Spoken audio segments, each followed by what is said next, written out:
Ahora invitamos al doctor Ángel Aragón Herrera, que es médico intensivista del Hospital Regional Honorio Delgado Espinosa. Él también es médico especialista en medicina intensiva con posgrado universitario en ecografía y ecocardiografía del paciente crítico por la Universidad de Buenos Aires. Es miembro de la unidad de soporte nutricional del Hospital Honorio Delgado y médico jefe del servicio de cuidados intensivos del hospital. Actualmente también es coordinador del área de emergencia de UCI de la Clínica San Pablo de Arequipa. Lo recibimos con un fuerte aplauso.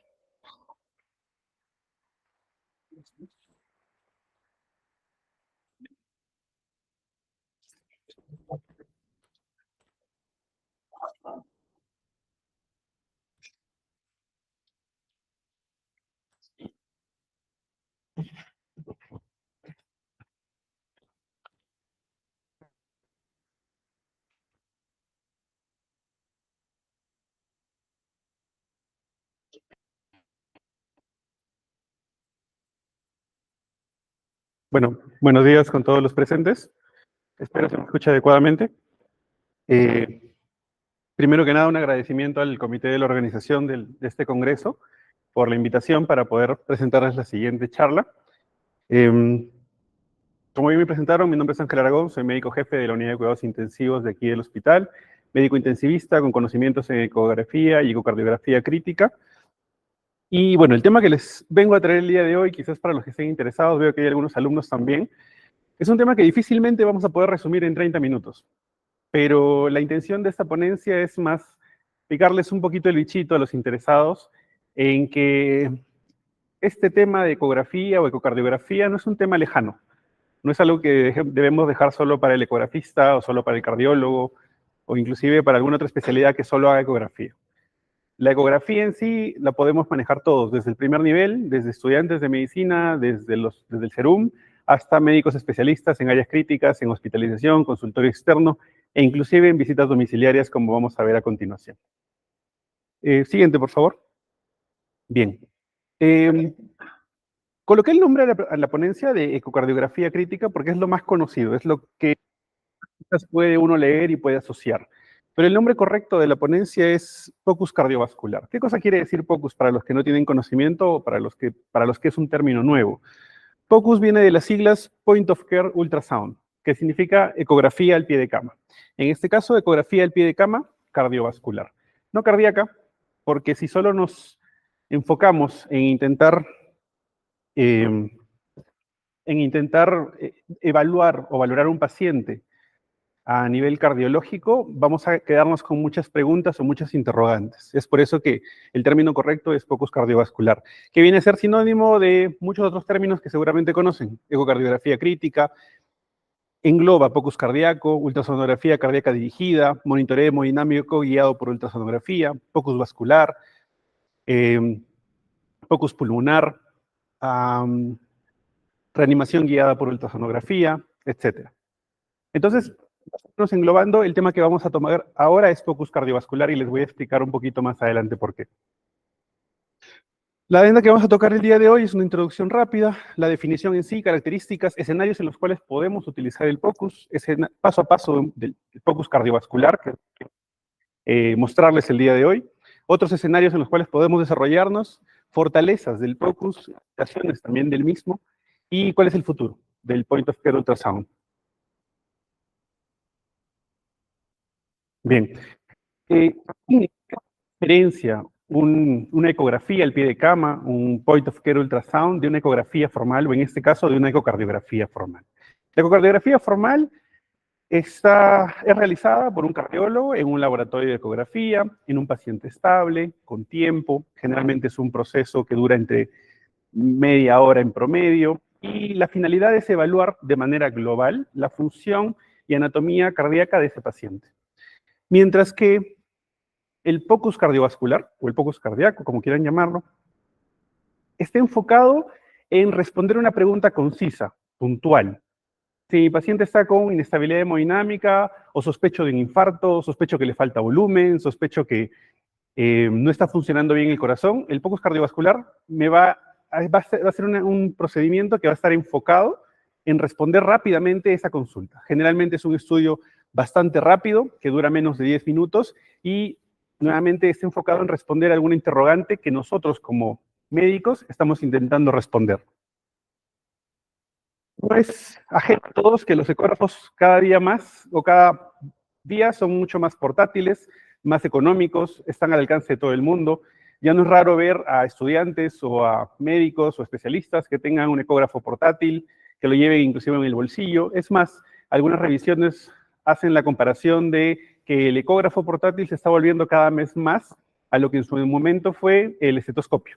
Una herramienta que debe ser manejada por todos como por profesionales de la salud en formación.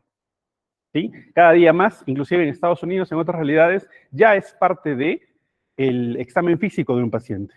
¿Sí? El último eslabón es el examen físico aumentado, corregido o ampliado por ultrasonografía, que nos ayude a tener una mejor visión de lo que puede estar pasando el paciente. Como les digo,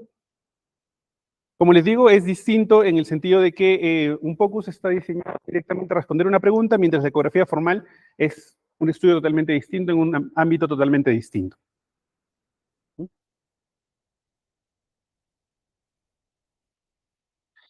En los distintos ámbitos donde podemos utilizarlo, UCI, emergencia, sala de operaciones, hospitalización, consultorios, visitas domiciliarias, etc. Como definición tenemos que el POCUS cardiovascular es una evaluación ultrasonográfica dirigida del sistema cardiovascular en sí al pie de cama del paciente. ¿Por qué es una evaluación ultrasonográfica dirigida? Porque es un protocolo establecido. Generalmente ya vamos direccionándonos hacia qué queremos encontrar en este paciente. Y responde a un interrogante puntual. Le falta volumen a mi paciente, sospecho que es infartado, sospecho que hay derrame pericárdico, sospecho que la disnea del paciente, quiero descartar si es por un tema pulmonar o un tema cardíaco. El sistema cardiovascular en sí, porque no nos podemos abarcar el corazón, ¿sí? No solo la función cardíaca, pero el paciente, mediante la ecografía, la vena cava inferior y pulmonar, que vamos a ver más adelante, y la evaluación vascular, a nivel de grandes vasos, para ver si no hay causas de aneurisma, coartación de aorta, etc. Todo ello nos permite responder a una pregunta que podemos hallar en nuestro paciente. Y el pie de cama, porque es realizada en el momento. Yo no puedo esperar que mi paciente que está con inestabilidad hemodinámica o en el cual sospecho de un infarto o en el cual sospecho que tiene un derrame pericárdico o que está con una disnea importante, lo puedan llevar al laboratorio de ecografía a hacerle una ecografía. Lo que es la orden, la interconsulta, que venga el cardiólogo a evaluarlo, que lleven al paciente, lo trasladen, que retorne, que traigan el informe, es tiempo perdido, tiempo muerto que yo tengo que intentar disminuir. Es por eso que se hace al pie de cama del paciente y es realizada por nosotros mismos. Las características, como les menciono, es un enfoque rápido, menor a 10 minutos, dirigido, centrado en un diagnóstico diferencial específico. Yo no voy a ver qué encuentro, sino intento ya dirigir mi exploración en algo que quiero encontrar. Si sospecho que el paciente tiene derrame pericárdico, me voy directamente a esa ventana y evalúo rápidamente si hay o no hay derrame pericárdico. Si sospecho que mi paciente está con un edema agudo de pulmón, rápidamente me voy al pulmón y veo si es que hay signos o no hay signos de congestión pulmonar. Por lo tanto, no pierdo tiempo y tengo una respuesta rápida que va a dirigir mejor el diagnóstico de nuestros pacientes. Como les vuelvo a mencionar, es una evaluación cardíaca, de volemia y vascular, porque es completa. No solo me centro en algo o me quedo solamente con el corazón y no voy a dejar de explorar grandes vasos o pulmón si es que el paciente lo requiere así. Y es ideal también en postprocedimientos, pacientes que le hemos colocado un catéter venoso central, sospechamos que hay un neumotórax, que hay un hemotórax, pacientes que han salido de laboratorio de cateterismo y sospechamos que puede haber una complicación, un pericárdico, pacientes que se les sacó el catéter de hemodiálisis y sospechamos o queremos ver qué tal es la hemodiálisis, pulmonar mejoró o no. Una rápida respuesta a esas interrogantes. Tenemos distintos escenarios en los cuales podemos desarrollar o llevar a cabo un POCUS cardiovascular. Entorno de cuidados críticos, obviamente pacientes en internación que se descompensan, pacientes en emergencia, inclusive pacientes en consulta ambulatoria que vienen por una consulta, lo que ellos pueden pensar que no es algo grave, algo bastante delicado. Paciente que viene porque dice que es tos y resulta ser una congestión pulmonar, en consulta y resulta tener un aneurisma o una cortación. En pacientes, obviamente, en la unidad de cuidados intensivos o cuidados cardiovasculares, y pacientes en estado crítico que no necesariamente ingresan por una complicación cardiovascular, pacientes que ingresan por una neumonía, rápidamente un shock séptico, tensión marcada, y queremos valorar cuál es el origen de esta tensión. Siguiente, por favor. Y escenarios no críticos, ¿no? Visitas ambulatorias. Se van a dar cuenta que la estabilidad de los dispositivos Focus, realizar ecografía al pie de cama, son tan fáciles de llevar que no es raro hacer ecografías en consulta a domicilio, en pacientes a los que se les hace seguimiento en casa por ecografía, o inclusive en centros de atención de larga estancia, por ejemplo, asilos, donde el médico va a evaluarlos y es difícil transportar a estos pacientes a centros hospitalarios muy contaminados, centros de diálisis, donde obviamente se quiere valorar si es que el paciente se le ha sacado lo suficiente volumen o no, y algo que está tomando bastante fuerza últimamente es en telemedicina, ¿sí? Que ya lo vamos a ver también más adelante. Siguiente, por favor. ¿Y cómo se realiza? ¿Cuál es el paso a paso que deberíamos seguir para poder realizar un focus cardiovascular adecuado? Primero, preparación del equipo. Obviamente, dependiendo qué equipo tengamos, la idea es entrar, loguearnos si es necesario, ingresar los datos del paciente, eso es importante, acostumbrarnos a tomar imágenes como tal. Segunda parte, preparación del paciente. Si el paciente lo permite, podemos acomodarlo de la mejor manera que beneficie al tipo de estudio que estamos realizando. Bien. La secuencia o protocolo establecido, que lo vamos a ver en un momento más, obtener las imágenes de este protocolo que hemos realizado, guardar las imágenes y al finalizar. Entonces, ¿cuál es esta secuencia que deberíamos seguir? La primera, obviamente, la evaluación cardíaca, ¿sí? Seguido y acompañado de ella, la evaluación de la volemia como tal, que viene de la mano con la ecografía pulmonar y la ecografía de vena cava inferior y ecografía vascular de grandes vasos. Vamos a ver cada uno de ellos y esa es la parte quizás que vamos a intentar correr un poquito porque no es la finalidad en sí de la exposición de ahora. Siguiente, por favor. El focus cardíaco. Testemos distintos planos. Como saben, la ecocardiografía involucra distintos planos, distintas formas, distintos abordajes. No es necesario que los aprendamos todos. Como les digo, esta presentación no es con esta finalidad que aprendan, es para mostrarles este cachito, estos pequeños tips que, si es que les gusta, les interesa, ir aprendiéndolos. ¿Listo? Una vista para externar eje largo, básicamente sirve para evaluar el tamaño y la función del ventrículo izquierdo y valorar cualquier anomalía macroscópica de la válvula aórtica, mitral, aorta descendente y la presencia de derrame pericárdico. El paciente, por lo general, está en decúbito lateral izquierdo en la medida de lo posible y la sonda o transductor se coloca en el tercer o cuarto espacio intercostal a la izquierda del esternón con la muesca dirigida al hombro derecho aproximadamente entre las 9 y 10 en punto. Las imágenes que vamos a observar es esta de aquí a nivel anatómico y esta de aquí a nivel ecográfico. No se logra ver muy bien, pero lo que observamos es el ventrículo derecho, ventrículo izquierdo, la aurícula izquierda y la aorta. Podemos observar estructuras como las válvulas, tanto aórtica como mitral. Tenemos una buena imagen de la función contráctil del ventrículo izquierdo, así como la presencia o no de derrame o alteraciones a nivel de los ventrículos. ¿Sí? Podemos ver el tabique interventricular, la pared libre, etc. Siguiente, por favor. Otra ventana ecocardiográfica también, para externar eje corto, similar a la previa. Se obtienen imágenes de varias estructuras anatómicas, inclinando el transductor, igual el paciente la misma posición, decúbito lateral izquierdo, y el transductor se gira a 90 grados desde la última posición que estuvimos hacia el siguiente, hacia el hombro izquierdo en este caso.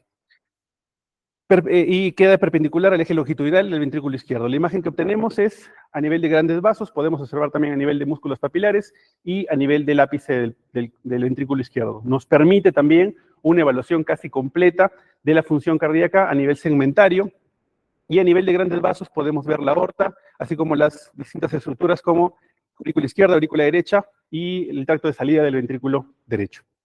Siguiente, por favor.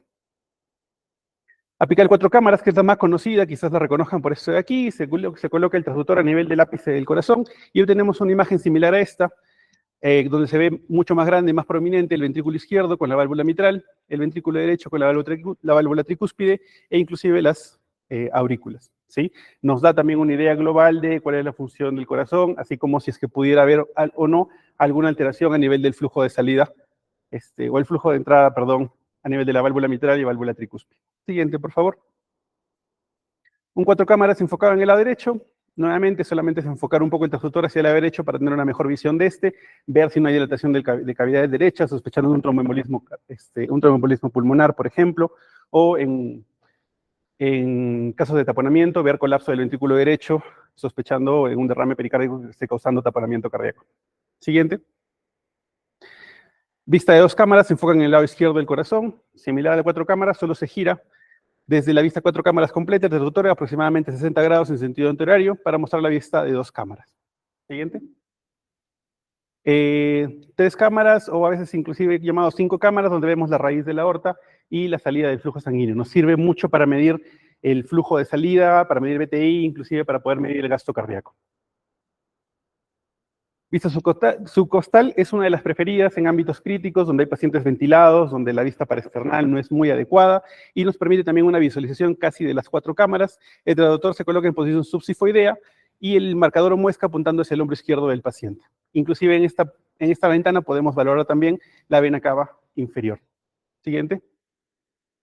Bien. Es bastante rápido, como les digo, porque es difícil poder explicarles un POCUS en láminas.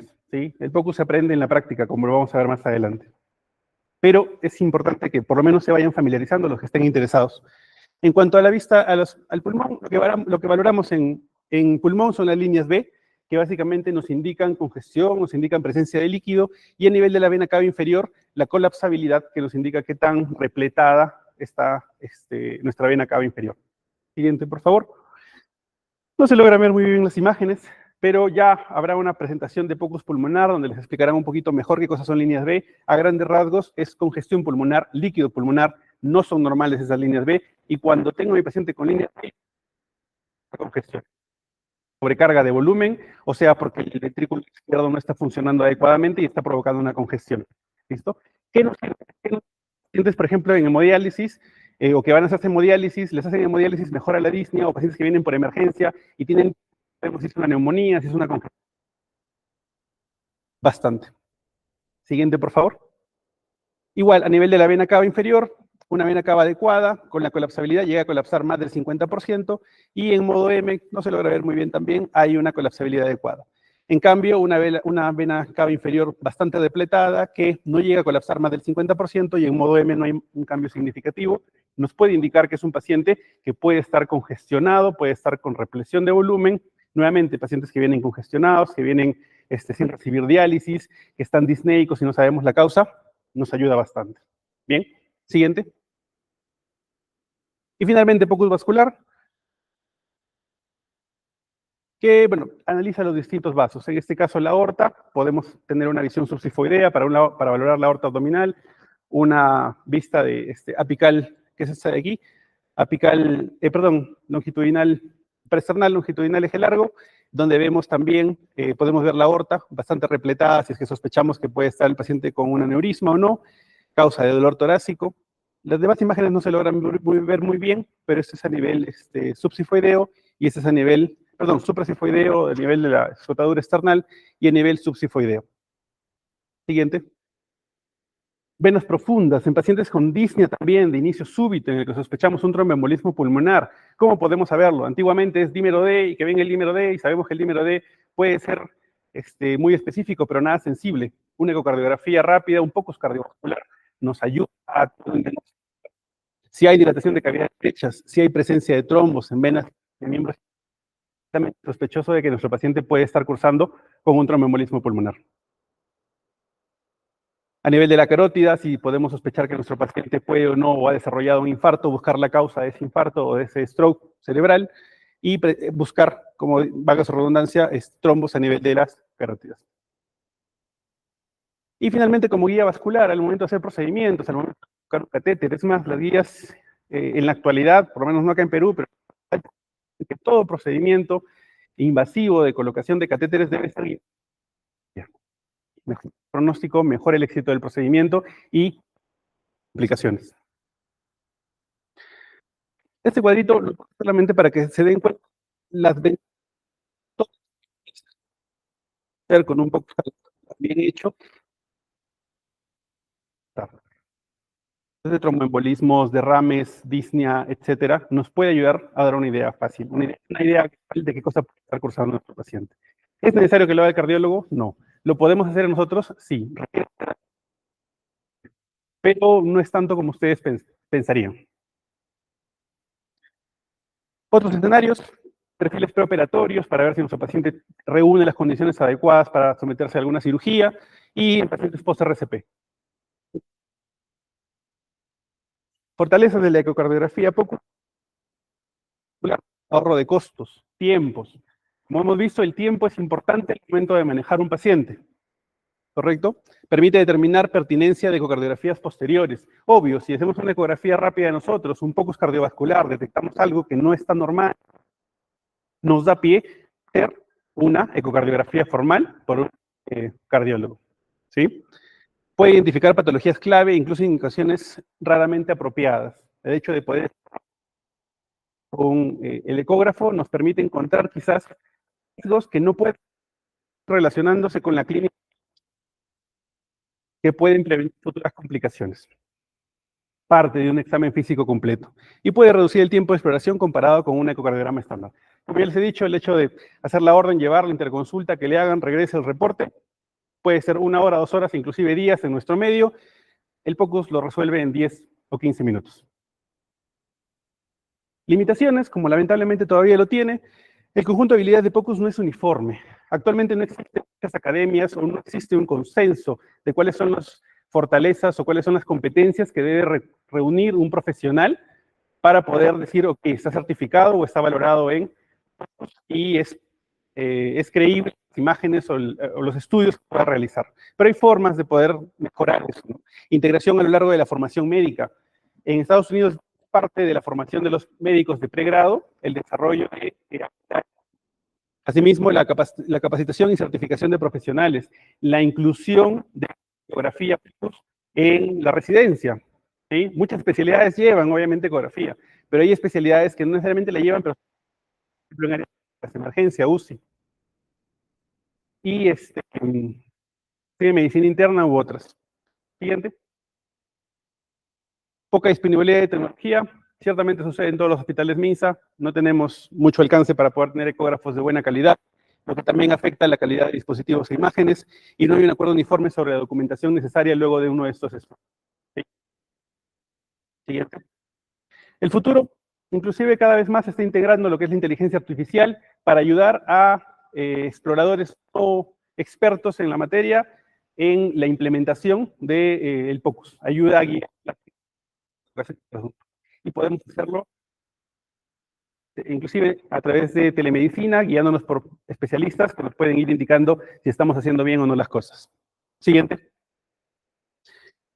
Bien, el POCUS cardiovascular, entonces, para finalizar, puede utilizar los ambulatorios, hospitalarios, ventajas generalmente en emergencia, pacientes críticos, evaluación de riesgos, posparo. Siguiente. Debe tener un enfoque dirigido, ¿sí? Recordemos eso, no es simplemente colocar y a ver qué encuentro, es responder una interrogante que nuestro examen físico o la clínica del paciente, nos ha planteado. El POCUS como filtro para ecografías puede dar pie a realizar ecografías o no, formales en pacientes que lo requieran o no, tiene sus limitaciones, como las hemos mencionado, útil en telemedicina, enfoques innovadores en la adquisición de imágenes y el uso de inteligencia artificial en el POCUS. La referencia que he utilizado y aquí quiero que veo que hay bastantes estudiantes, bastantes. Los que estén interesados, más por favor. Los que estén interesados en la UCI con algún grupo de colegas, tenemos un curso de ecografía crítica, de POCUS, como quieran llamarlo. Los que quieran y estén interesados, buscarnos, nosotros encantados de dar esos conocimientos y pierdan el miedo. La ecografía, créanme que tiene mucho para desarrollo. Cada vez equipos más baratos, más económicos, con mejor calidad de imágenes, más portables, y de acá en unos años no se les haga raro de que sea parte del médico, así como el estetoscopio en la actualidad. Muchas gracias.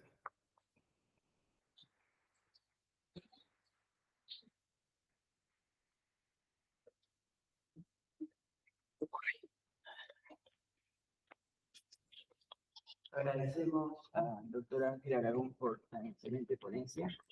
Y como dijo al final, ponencia, pues también hay que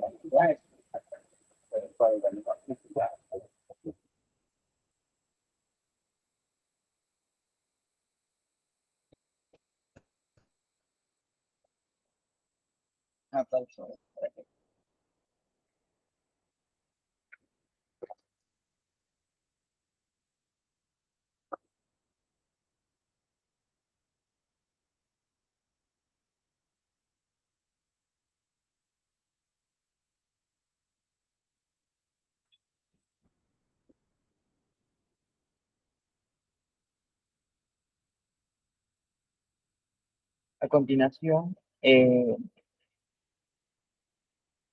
tenemos el gusto de tener la ponencia del doctor Vladimir Arizaga Vara, que es médico intensivista del Hospital Nacional y médico intensivista del Hospital Nacional Carlos Alberto Escobedo.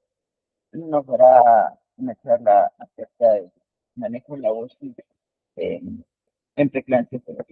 Por recibirnos con un fuerte aplauso.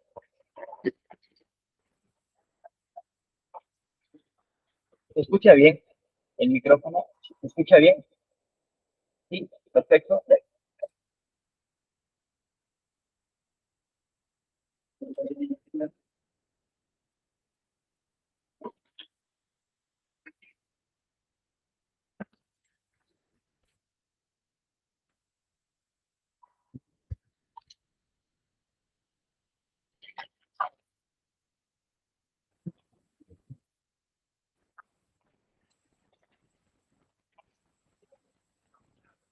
Ante todo, muy buenos días y bueno, gracias ante todo por la participación.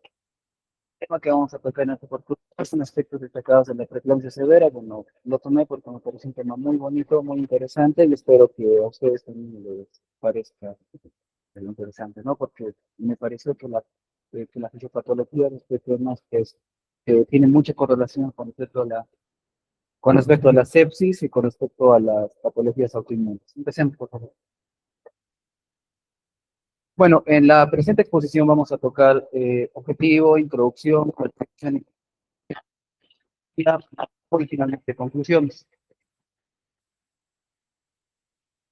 Como objetivo principales tenemos tres. Uno, proveer recomendaciones clínicas basadas en la evidencia, entender un poco más sobre la patología de la preeclampsia y tener presente que la preeclampsia es un problema de salud pública local, también internacional.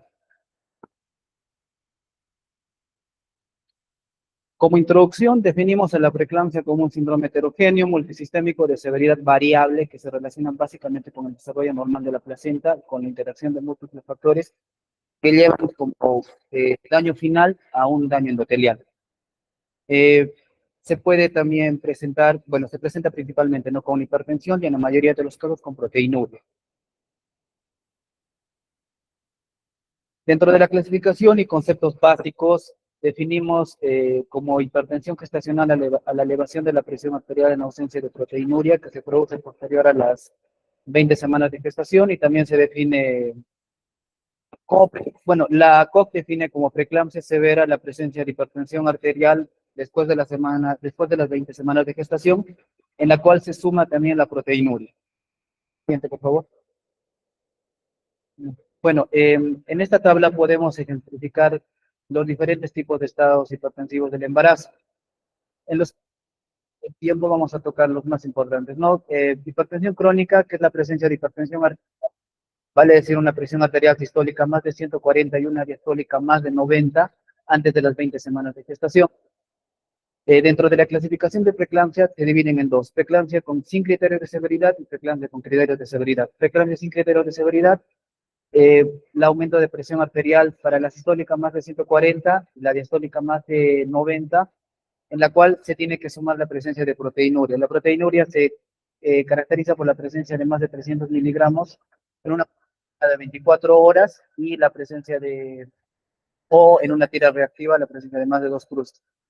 Y bueno, la preeclampsia con signo de severidad es casi la misma, es la presencia de hipertensión arterial en la cual se puede sumar la plaquetopenia, alteración del estado de conciencia, edema pulmonar o insuficiencia renal. La suma de uno de estos lo estaríamos planteando como preeclampsia con criterios de severidad. Y a su vez, de forma sola, también se puede definir como preeclampsia con signo de severidad al aumento de la presión arterial, más de 160 para la diastólica y más de 110 para la diastólica. Continuamos, por favor. Bueno, lo que podemos ver en la imagen son los criterios de la COG. Básicamente son los mismos que ya se han mencionado previamente. Quería aclarar nada más que dentro de las guías de práctica clínica, las que tenemos en nuestro medio, la más actualizada es las guías de salud del 2021, indican, ¿no?, que para valoración de la presencia de una gestante tenemos que utilizar como buena práctica clínica el esfingonanómetro, tener un brazalete adecuado para la paciente, una posición también adecuada, en la cual la gestante tendría que estar en el cúbito lateral izquierdo, o tendría que estar en posición semisentada, y bueno, y el brazo lo tiene que tener a la altura del corazón, y se tiene que valorar después de 5 minutos de descanso. ¿Continuamos? Bueno, dentro de las teorías de la preeclampsia se dividen, son múltiples en realidad, pero actualmente se dividen en dos, básicamente.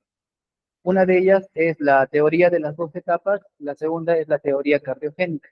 La teoría de las dos etapas plantea como modelo, la cual en la primera etapa vendría a ser una alteración en la placentación y reducción en la perfusión, y en la segunda etapa se produciría el daño endotelial como tal y produciría una respuesta inflamatoria sistémica.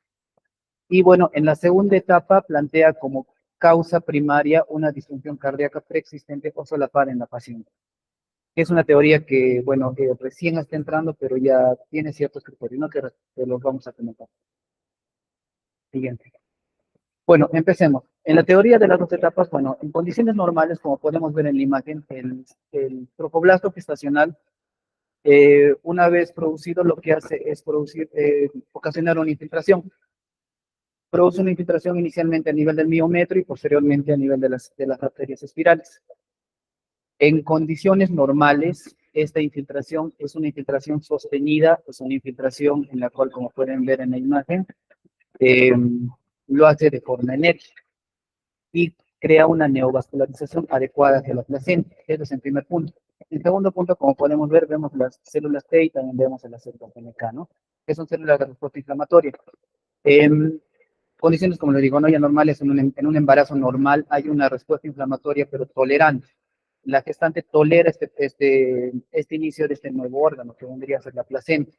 ¿Por qué? Bueno, como factor de riesgo no nos olvidemos que la mayoría de mujeres tiene que tener, pues, bueno, embarazadas, ¿no? Se cataloga como factor de riesgo de que tengan una pareja sexual estable. Si es que tuvieran una pareja nueva, esto pues puede ser un factor de riesgo para que haya una cierta intolerancia hacia el mismo. Continuamos. Ahora, ¿qué es lo que sucede en la preeclampsia? Como podemos ver en la imagen, para empezar, hay una invasión del trofoblasto anómala o defectuosa. Esto es el primer punto. En segundo punto, bueno, al haber una invasión defectuosa se produce una neovascularización pobre. Y al haber una neovascularización pobre, como consecuencia, me va a ocasionar también una disminución de aporte de oxígeno y de nutrientes hacia la placenta, que va a condicionar una isquemia placentaria. Este es el primer punto. Y en segundo punto, también se ha visto de que la respuesta inflamatoria con respecto hacia la paciente con preeclampsia versus la paciente normal, hay una respuesta inflamatoria mucho mayor, con mayor producción de células T, con mayor producción de macrófagos y también de células NK, las cuales vienen estimuladas por la isquemia placentaria que ya está empezando a producir. Continuamos, por favor. Dentro del sistema de respuesta inflamatorio que hay, el cual inicialmente es local a nivel de la placenta, se produce una cascada inflamatoria. Esta cascada inflamatoria se caracteriza por la salida de proteínas proinflamatorias, inicialmente locales. Son múltiples las proteínas proinflamatorias, sin embargo, tenemos que tener presente de que en estas, bueno, las más estudiadas y las más importantes vendrían a ser estas cuatro. La primera de ellas es el factor, es la quinasa tisular parecida al FMS tipo 1. La segunda es la endoglina soluble, las cuales empiezan a incrementarse. Posteriormente se ve que el factor de crecimiento placentario y el factor de crecimiento endovascular empiezan a disminuir. Estas dos son encargadas, se ha visto más, son las que han sido más estudiadas y se ha visto de que en muchos de estos pacientes empiezan a incrementarse, lo que hacen es producir una cascada inflamatoria aumentada y disminución de la angiogénesis. Continuamos, por favor. Esto lo ejemplificamos mejor en la imagen que estamos viendo a continuación. En una paciente que presenta hipoxia placentaria hay un aumento de la SFIT y también hay aumento del endoclino. Esta FIT unida al factor de crecimiento vascular y endotelial me va a producir una disminución de óxido nítrico y también de doxiciclina. Concomitantemente las endoclinas también me van a producir disminución del óxido nítrico. ¿Cuál es la función del óxido nítrico? Provocar vasodilatación. Al disminuir la producción de los mismos, no va a haber una vasodilatación adecuada, o sea, va a empeorar el cuadro. Hay salida también de los radicales libres y bueno, la unión de todo esto me va a ocasionar una respuesta inflamatoria. Esta respuesta inflamatoria me va a producir la producción de citoquinas, como las interleucinas, el factor de necrosis tumoral. El aumento de todo esto va a salir hacia el torrente sanguíneo y finalmente esto me va a ocasionar una lesión endotelial. Y es lo que vamos a... Continuamos, por favor.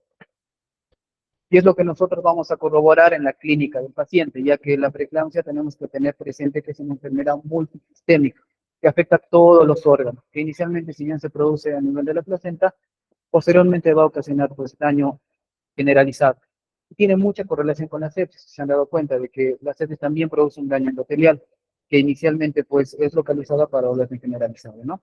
Y tenemos que tener presente que esta es una emergencia. Muchas veces no se la trata como tal, pero es una emergencia.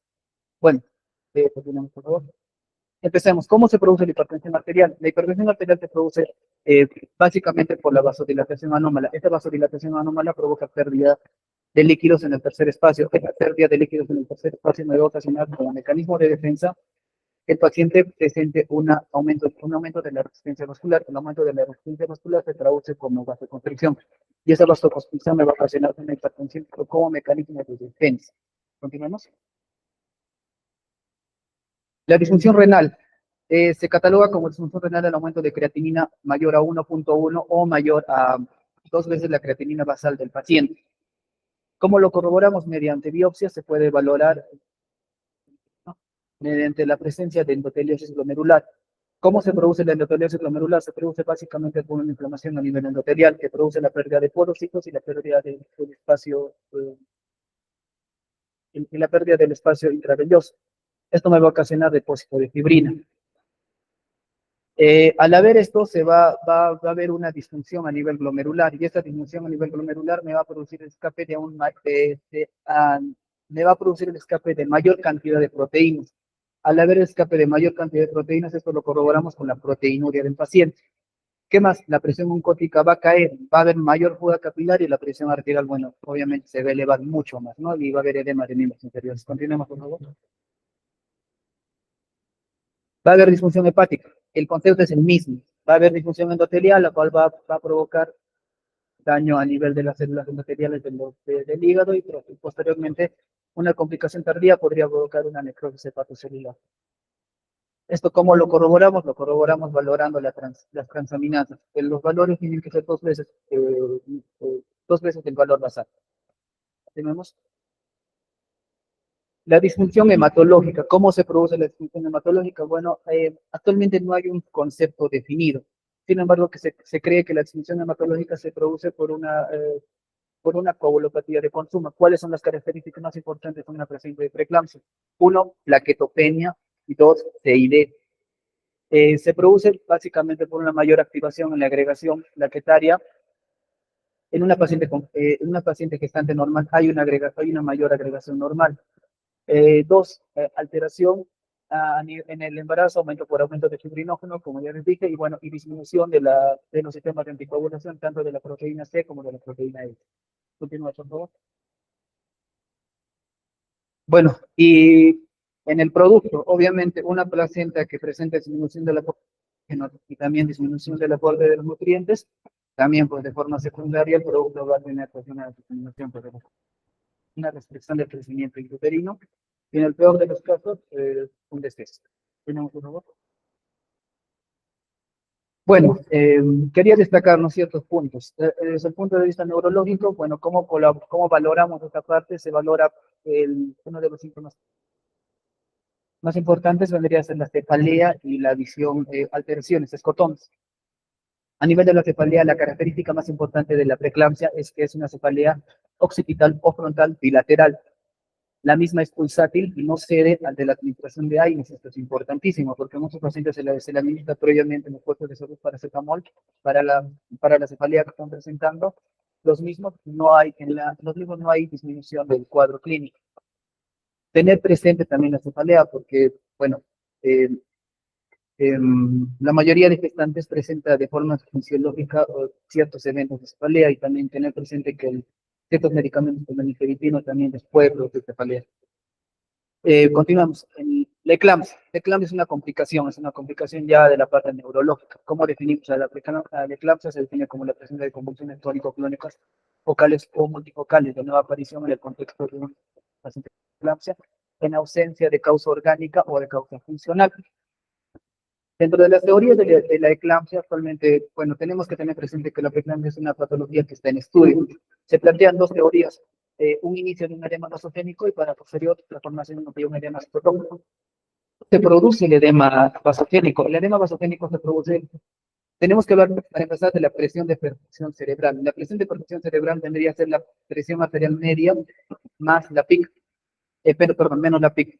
Al aumentar la presión arterial media, como efecto del mecanismo protector, por alteración de las resistencias vasculares, se produce un pico de la presión arterial. Esto va a alterar la presión de perfusión cerebral. Al producirse una alteración de la perfusión cerebral, me va a ocasionar en primera instancia, como ya hay un daño endotelial previo, que decía anteriormente, pérdida de líquido en el tercer espacio. Esta pérdida de líquido en el tercer espacio me va a ocasionar un edema cerebral. Durante los días siguientes, el organismo lo que va a ocasionar es una respuesta compensatoria a este cuadro. Al ocasionar una respuesta compensatoria va a producir una vasoconstricción como mecanismo de defensa. Sin embargo, como ya les repito, al haber la lesión endotelial, hay zonas dentro del endotelio vascular cerebral que van a estar indemnes y hay zonas en las cuales van a estar dañadas. Las zonas en las cuales van a estar indemnes se va a producir una vasoconstricción enérgica y las zonas dañadas no. Va a continuar ese daño.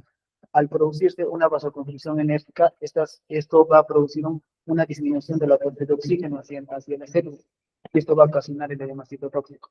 Una va seguida de la otra, las dos en cadena van a formar lo que conocemos nosotros como el síndrome de French. Continúa, por favor. Continuando, dentro de la disfunción cardíaca, en condiciones normales el gasto cardíaco aumenta el 30-50% en los primeros 2 trimestres del embarazo normal, y luego se estabiliza posteriormente a las 20 semanas de gestación. Como mecanismo compensatorio, el gasto cardíaco empieza a incrementarse, ¿no? Se incrementa de forma fisiológica con aumento principal de la frecuencia cardíaca y en condiciones normales hay una hipertrofia excéntrica del ventrículo izquierdo, como podemos ver aquí en la imagen. ¿Qué es lo que sucede en la preeclampsia? En la preeclampsia sucede todo lo contrario. En la preeclampsia hay un aumento de la postcarga debido a una mayor resistencia vascular. ¿Por qué? Producida por una alteración en la placentación. Esto me produce una alteración en el remodelado del ventrículo izquierdo, o sea, hay un aumento de la postcarga y un aumento de las resistencias vasculares y una disminución de la precarga. Para compensar esto, hay una remodelación, pero es una remodelación anómala, lo que me produce produciéndose una hipertrofia concéntrica. Esta hipertrofia concéntrica lo que me va a ocasionar es una disminución del volumen relativo y a la larga va a producirse, a pesar de que este sea un mecanismo compensatorio, me va a ocasionar una disminución de la cardíaca. Continuemos, por favor. Y bueno, a nivel pulmonar se puede producir también un edema pulmonar.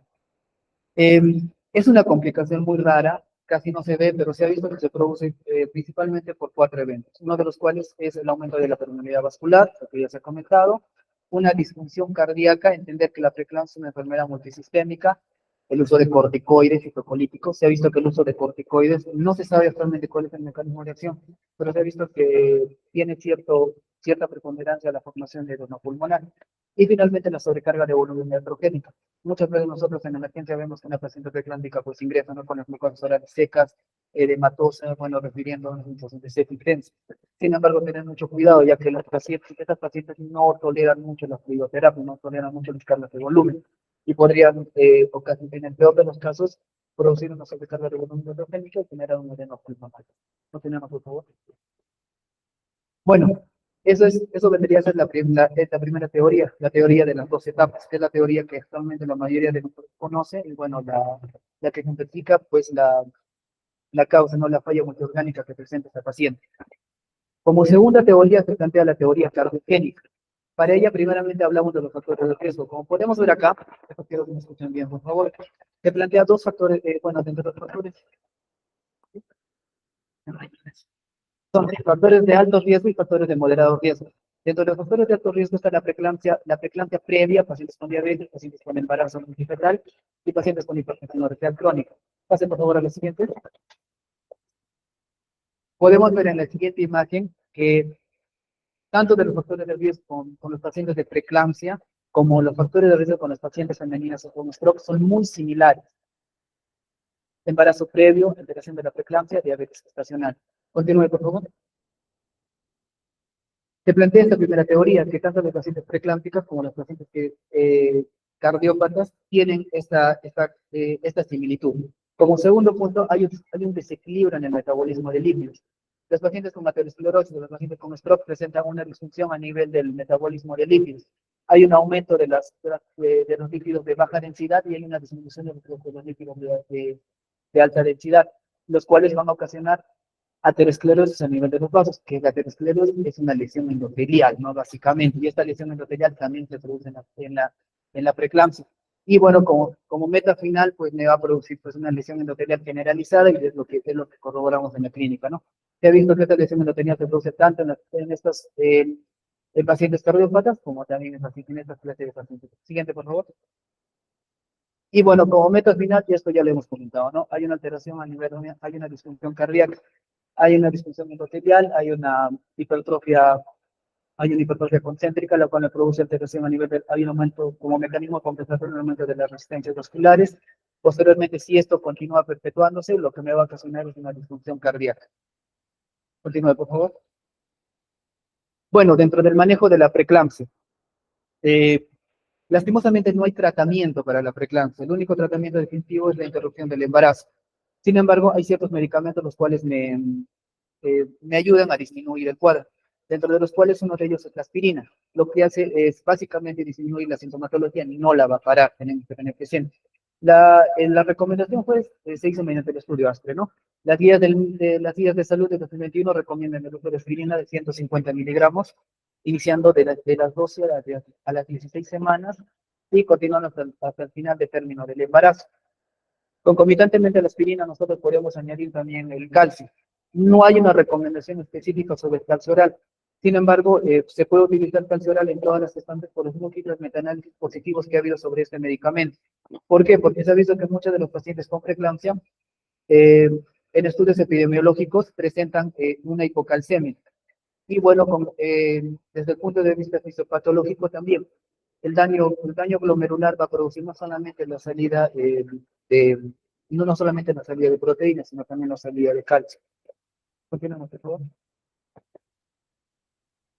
Bueno, no olvidarnos del sulfato de magnesio. Hay múltiples estudios actuales en los cuales valoran el versus, ¿no? El uso del sulfato de magnesio en diazepam o el uso del sulfato de magnesio en ferropenitoína. En sí, el mecanismo también de acción no se conoce actualmente.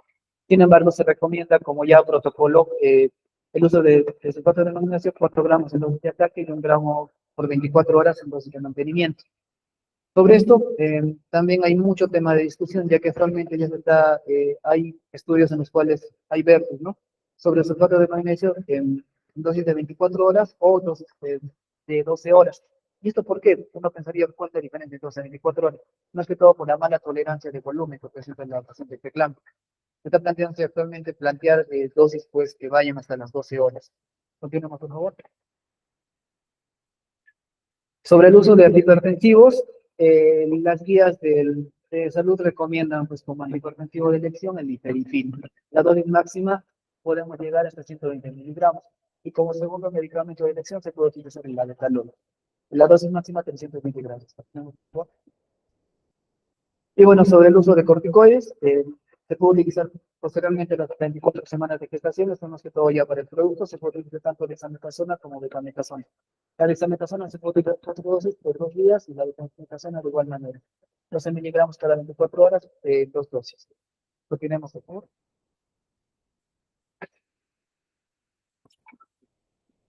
Ya dentro de las indicaciones para término de la gestación, bueno, las guías del Hospital Cayetano nos indican, ¿no?, dentro de las indicaciones maternas: pacientes con criterios de preeclampsia severa, edema pulmonar, eclampsia o sospecha de desprendimiento prematuro de placenta son indicaciones para interrupción inmediata del embarazo. Continuemos, por favor. Bueno, finalmente, como conclusiones, llegamos a la conclusión que la preeclampsia y los trastornos hipertensivos del embarazo son diagnósticos que contribuyen significativamente a la mortalidad y a la morbilidad, tanto materna como fetal. ¿Son importantes? Sí, son muy importantes. Tenemos que entender a su vez que la comprensión precisa del desarrollo de la preeclampsia y la progresión de la enfermedad representa un elemento importante para mejorar la atención.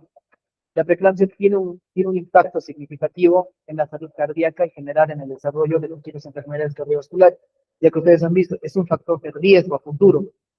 Y bueno, tener presente que el origen cardíaco de la preeclampsia también debe tenerse en cuenta como mecanismo potencial. No hay guía actual, pero sin embargo hay varios metaanálisis los cuales valoran el uso de una ecocardiografía temprana en las pacientes con preeclampsia. Tener presente que es una enfermedad multisistémica y bueno, actualmente pues está en estudio todavía. Bueno, siguiente, por favor. Eso es todo. Muchas gracias.